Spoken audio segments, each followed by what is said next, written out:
না জিন বেশি? জিন বেশি না ফেরেশতা বেশি? কিতাবে লেখা আছে প্রতি 6 ইঞ্চি 1 বিঘত হাফ ফুট আধা ফুটের অন্তর অন্তর এক একটা জিন বাস করে। এমন কোনো জায়গায় নেই আপনার ঘরের বাথরুমও জিন আছে। কথা বুঝেন না? এই জন্য বাথরুমে ঢুকতে কি পড়ে? আল্লাহুম্মা ইন্নী আউযু বিকা মিনাল খুবুসি ওয়াল খাবায়েস পড়েন না? এই দুষ্ট জিনের যেন আপনার প্রতি কোনো কুনজর না করতে পারে, কোনো রকম ক্ষতি না করতে পারে, এই জন্য দোয়া পড়ে। ঘুমানোর সময় দোয়া পড়তে হয়। সেখানেও জিনেরা কী করে? মানুষকে ধোঁকা দেয়। জিন কয়েক রকম আছে। কিছু জিন আছে গুণ্যমান, কিছু জিন আছে ঘরে থাকে, কিছু জিন আছে এগুলা মানুষের পশমে পশমে ঘুরতে পারে, কিছু জিন আছে মুসলমান, কিছু জিন আছে কাফের। আছে না? ইয়া মাশারাল জিন্নে ওয়াল ইনস, জিনের কথা আগে আল্লাহ বলছে, ওমা খালাকতুল জিন্না ওয়াল ইনসা ইল্লা লিয়াবুদুন। প্রত্যেকটা মানে এই বিগতে জিন থাকে। জিনেরা আমাদের মতো নামাজ পড়ে, জিনেরা খায়, জিনেরা আল্লাহর ইবাদত করে। হাজার হাজার জিন আল্লাহ রাসূলের হাতে হাত রেখে তারা মুসলমান হয়ে গেছে। কথা বুঝে আসেনি?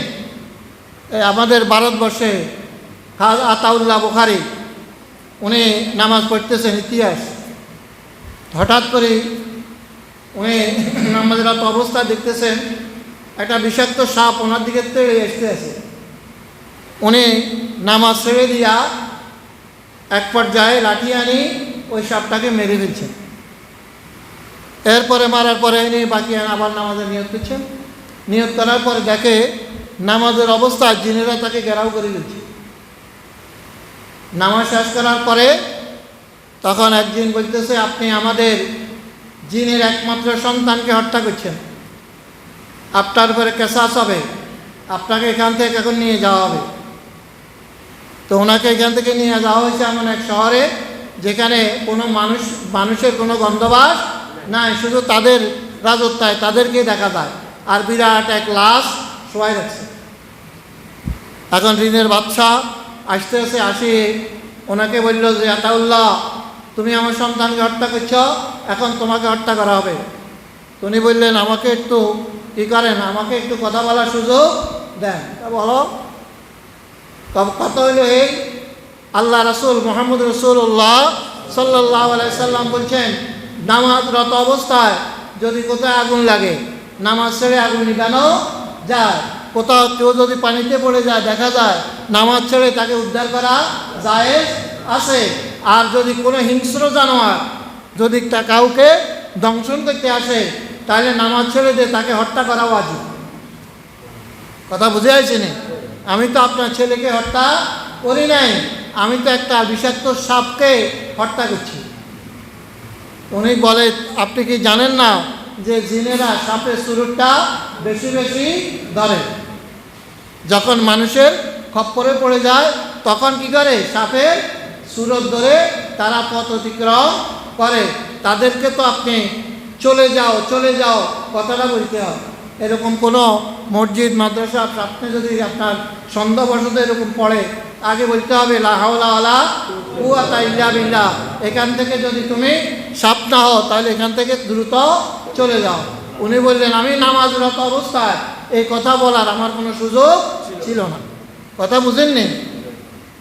উনি যখন এই কথা বললেন তখন জিনদের কাজই ছিল সেখানে বিচারপতি। সে তখন লাফাই উঠে বলল, মহারাজ, আল্লাহ রাসূল যখন এই হাদিসটি বর্ণনা করেন, আমি রাসূলের মজলিসে উপস্থিত ছিলাম।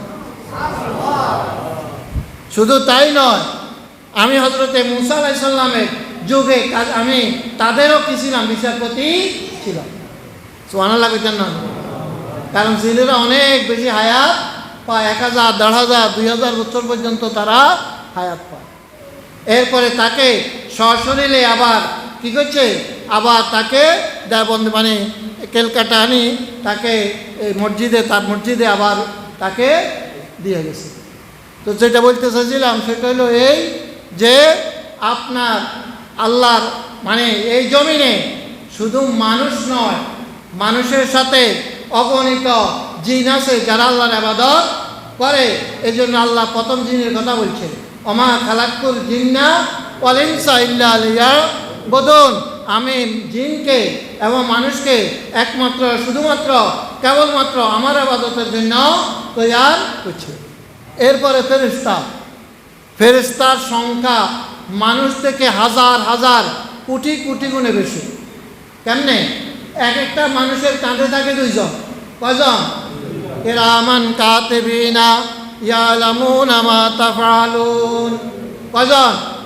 আবার আরেক আয়াতে বলছে ইন কুল্লু নাফসিন লাম্মা আলাইহা হাফিজ। প্রত্যেক মানুষের সাথে তাফসীরকারক রাখে প্রত্যেকটা মানুষকে হেফাজতের জন্য, সংরক্ষণের জন্য, রক্ষণাবেক্ষণের জন্য আল্লাহ কম করে 110 জন ফেরেশতাকে নিয়োজিত রাখেন। অনেক সময় দেখবেন হাঁটবার সময় গাছের ডাইলগটা ভাঙি একবারে কিনে দিয়েছে, মানুষে কয় আল্লাহ না রক্ষা করছে। আল্লাহ রক্ষা করার জন্য আপনার সাথে ফেরেশতা নিয়োগ করি রাখছে। কথা বুঝেন না? অনেক বিপদ আসে কিন্তু দেখা যায় বিপদটা কাছে দিয়া চলে যায়। আল্লাহর এই জমিনে অনেক ফেরেশতা আছে। এই ফেরেশতাদের লিডারকে, এই ফেরেশতাদের প্রধানকে জিব্রাইল আলাইহিস সালাম। কে বলেন সাই? জিব্রাইল। আল্লাহ প্রথম কাকে বানাইছে? জিব্রাইলকে বানাইছে। কাকে বানাইছে? জিব্রাইলকে বানানোর পরে জিব্রাইল আল্লাহর দরবারে একটা সেজদা দিছে, যে সেজদাটা ছিল 30,000 বছর। কত বছর? জিব্রাইল তো মনে করছে আল্লাহ খুশি হয়ে গেছে। জিব্রাইলে জিজ্ঞাসা, আল্লাহ আমি খুশি হয়েছেন? খুশি হওয়ার কথা শোনো, তুমি 30,000 বছর সেজদা দিছ, তুমি মনে করছো তোমার মর্যাদা অনেক বেশি। আমার শেষ যুগে আমার নবী মুহাম্মদ রাসূলুল্লাহ সাল্লাল্লাহু আলাইহি ওয়াসাল্লাম যারা আমাকে দেখে নাই, আমার নবীকেও দেখবে না, যারা তোমাকেও দেখবে না, না দেখি যারা ঈমান এনে এরকম সেজদা দিবে, তাদের এক সেজদা যদি আমার জন্য হয়, তোমার 30,000 বছরের সেজদা চাইতে তার সেজদা অনেক দামি হবে।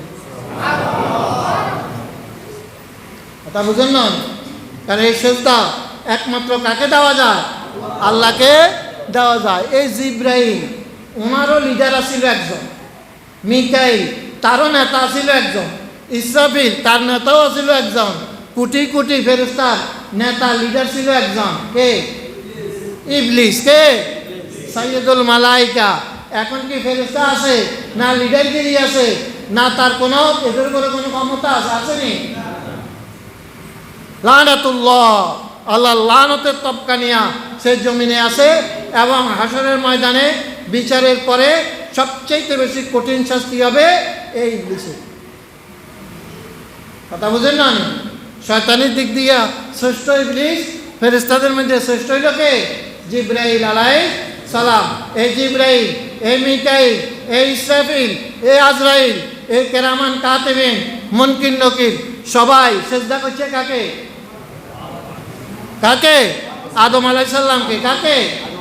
আবা ওয়াস্তাকবারা ওয়া কানা মিনাল কাফিরিন। একটা লোক মাত্র সেজদা করে নাই, সে হইল কে? ইবলিস।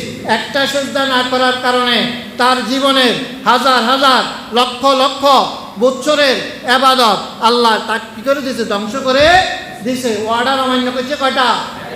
জোরে কন কয়টা? সেজদা দেয় না কয়টা? আমরা দিই না কয়টা? কথা কয় না। আমাদের এমন বন্ধা আছে 60 বছর জিন্দিগিতে এত একটা সেজদা এখনো দেওয়ার তৌফিক আল্লাহ তাকে দেয়। আছে না এরকম? একটা সেজদার কারণে লক্ষ বছরের ইবাদত শেষ করি তাকে সাইয়্যিদুল মালাইকা থেকে চির জাহান্নামী বানাই দিছে। সেই হিসাবে আল্লাহ আমাদেরকে চেহারাটা যদি আয়নায় না দেখা যাইয়া চরিত্রটা দেখা যাইতো, ইমানটা দেখা যাইতো, লজ্জায় মানুষ ঘর থেকে বাইর হইতো না। কথা বুঝেন না? আল্লাহ এমনি বড় হেফাজত আমাদেরকে করছে।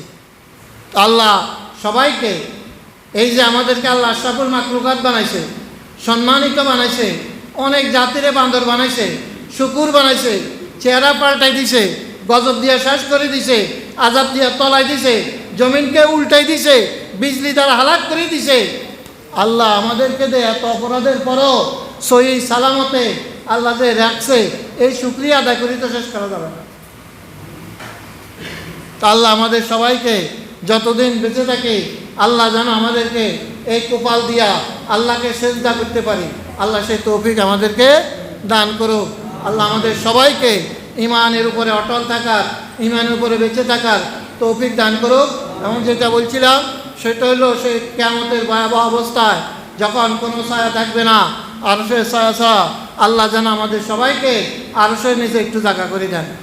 যখন পানি পানি বলে চিৎকার মারবে মানুষ, আল্লাহ যেন আল্লাহ নবীর হাতে অথবা আল্লাহ নবীর প্রিয় সাহাবীদের হাত থেকে আমরা যেন হাউজে কাউসারের পানি পান করে জান্নাতুল ফেরদাউসে যেতে পারি। হাযা মাইনদে ওয়া সাওয়াব ইনদাল্লাহ। আসসালামু আলাইকুম।